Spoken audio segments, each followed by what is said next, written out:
voulait faire une soirée à la piscine où on devra se mettre en maillot de bain. Mais qu'est-ce que les gens vont penser de moi? On va forcément se moquer de moi, les filles.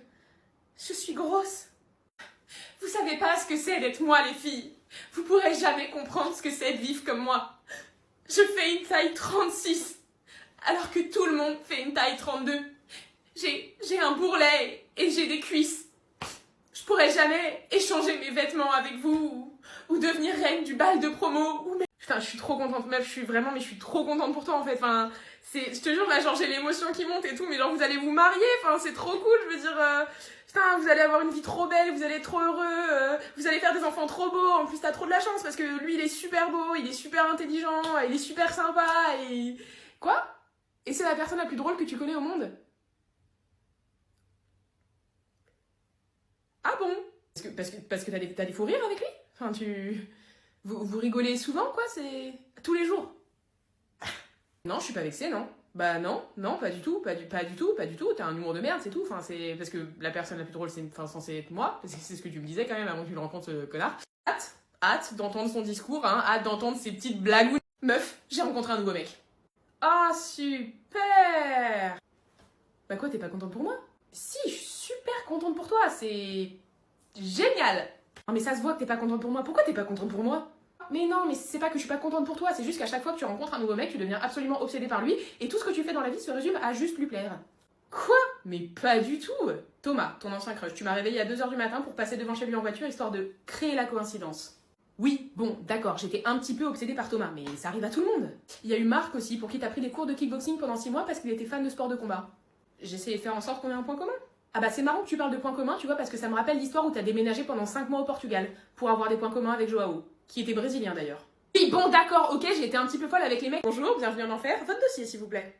Je suis super contente d'être là. Vous êtes super contente d'être là. Oh non, c'est encore un truc sexuel. Mais vous êtes vraiment dégueulasses, vous les humains. Hein. Vous allez pas coucher avec Satan, vous allez pas non plus devenir la nouvelle déesse des enfers. Ça existe que dans vos livres de merde, ça. Hein. C'est pas réel. Ah non, mais c'est pas ça du tout. Hein. C'est juste que je rejoins quelqu'un, en fait.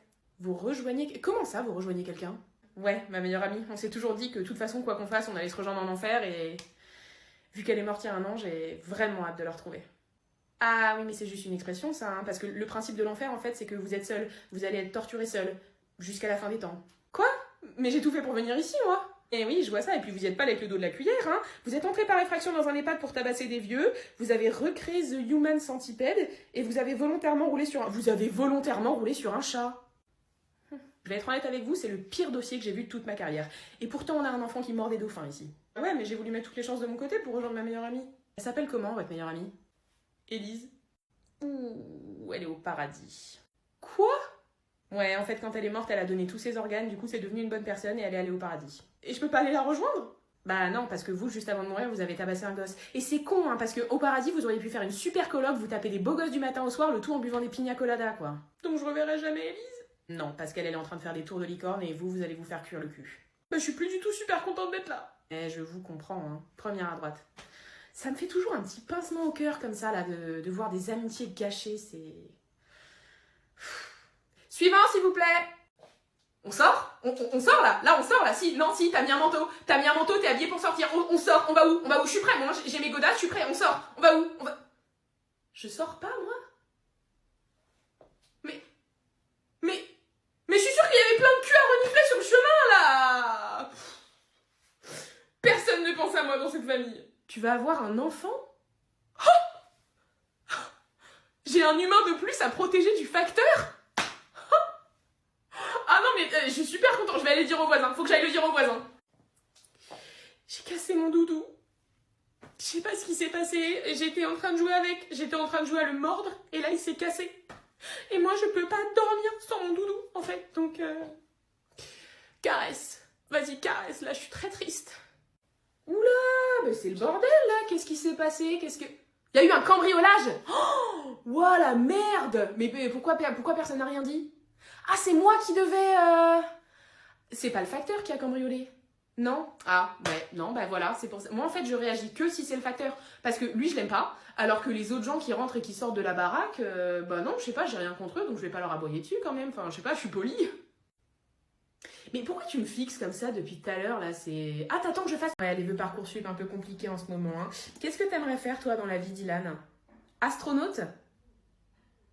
Tu veux pas être dealer plutôt? Non, parce que oui, ok, d'accord, il y a des risques, tu peux aller en prison, ok, d'accord, mais il y a des risques aussi en étant astronaute. Hein. Tu les as vus, les astronautes qui sont restés coincés dans l'espace pendant je sais pas combien de temps? Si tu charbonnais, ça t'arriverait pas ce genre de situation. Qu'est-ce que tu veux faire toi dans la vie, Chloé? Tu sais pas? Tu fais quelle pointure, Chloé? Un 38? Bah c'est parfait, ça. T'as l'habitude de faire des pédicures, les ongles, tout ça? Ouais, tu prends soin de toi? Ok, d'accord. Alors moi, ce que je te propose, le bac va pas être nécessaire, vends des photos de tes pieds. Voilà, hein. Alors ok, il y a un petit peu de paperasse parce qu'il faut ouvrir une auto-entreprise, mais au-delà de ça, ça va être plutôt simple, hein. C'est que de la photographie. Tu veux faire une demande de bourse? Mais tes parents sont millionnaires, Kevin. Elle sera jamais acceptée, la bourse. Hein. Qu'est-ce qui se passe? Pourquoi tu veux faire une demande de bourse? Papa veut pas te payer HEC? D'accord, ok. Et ben alors tu vas rappeler à papa que ça fait 25 ans qu'il baisse sa secrétaire et que maman elle est pas au courant, mais toi oui, hein? Ça va bien se passer, Kevin, tu l'auras ton HEC. T'as pas eu de retour par rapport à médecine? Bon, ben on va regarder ça. T'as 3 de moyenne générale, Camille. Tu pourras jamais rentrer en médecine avec 3 de moyenne. Qu'est-ce qui t'a poussé à vouloir faire médecine? Grey's Anatomy? Ouais, alors, contre-proposition, lance-toi sur TikTok. Voilà, tu fais des TikTok en imitant Meredith Grey. T'inquiète, ça va péter, tu vas faire des super stats. Merci de nous recevoir. J'ai encore quelques petites questions à vous poser concernant l'assassinat de votre mari. Vous êtes sûr qu'il n'avait pas des ennemis ou quelqu'un qui aurait pu lui en vouloir? Non, non. Comme je vous l'ai dit, tout le monde adorait mon mari. Il était tellement parfait. Ils sont vraiment magnifiques, vos ongles. Hein. Vous les avez fait récemment? Merci. Non, je les ai fait en début de semaine. Pourquoi? Toutes mes excuses, madame. Ne faites pas attention à elle. C'est juste une consultante un petit peu trop bavarde à mon goût, d'ailleurs. J'ai vu que votre mari avait des problèmes d'argent. Vous pensez pas qu'il aurait pu emprunter à la mauvaise personne? Mon mari ne me parlait jamais de ses finances. J'ai appris il y a seulement 2 mois qu'on était fauchés. C'est là que j'ai commencé à me faire les ongles toute seule.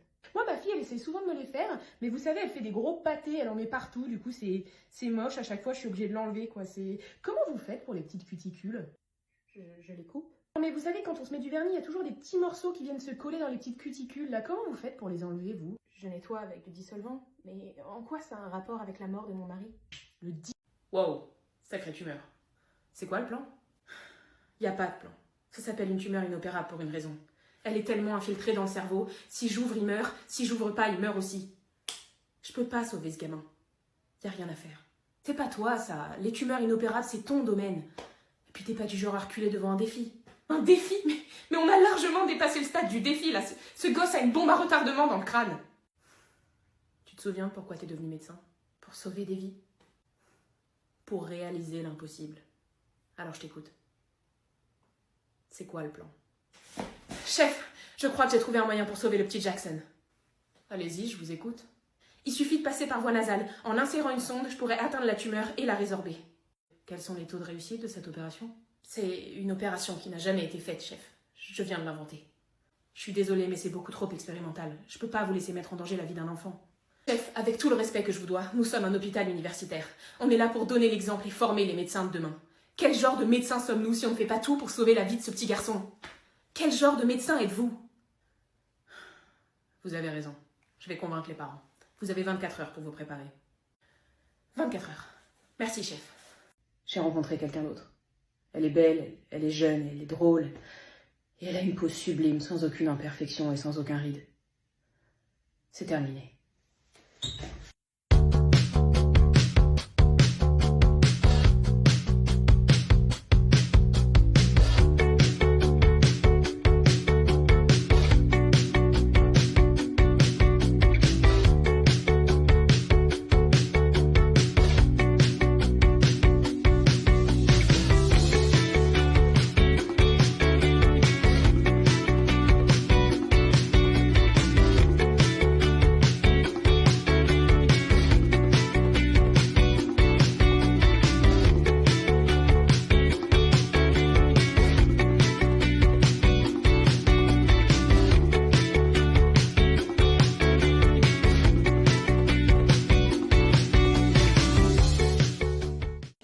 Meuf, Julien m'a demandé de l'épouser.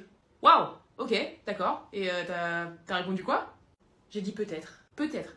Mais t'as répondu peut-être, ça se fait même? Bah oui, mais tu répondais pas au téléphone, j'allais pas décider toute seule quand même. Bah, t'as envie de l'épouser ou pas? Oui, mais... Si après le mec, tu me parles encore de ton clochardex, je te mets une mandale. Allô, Tu m'entends? Il est 4h du matin, là, pourquoi tu me réveilles? Ouais, je suis en soirée, y a un mec qui me propose de rentrer avec lui. Bah, félicitations. Non, mais j'ai besoin de ton avis. Il ressemble à quoi? Brun, musclé, il a une petite moustache. Ok, il s'appelle comment? Il s'appelle Théo. Ouais, non, laisse tomber, il va te briser le cœur. Bonne nuit. Ok, d'accord. Désolé Théo, mais on va pas rentrer ensemble.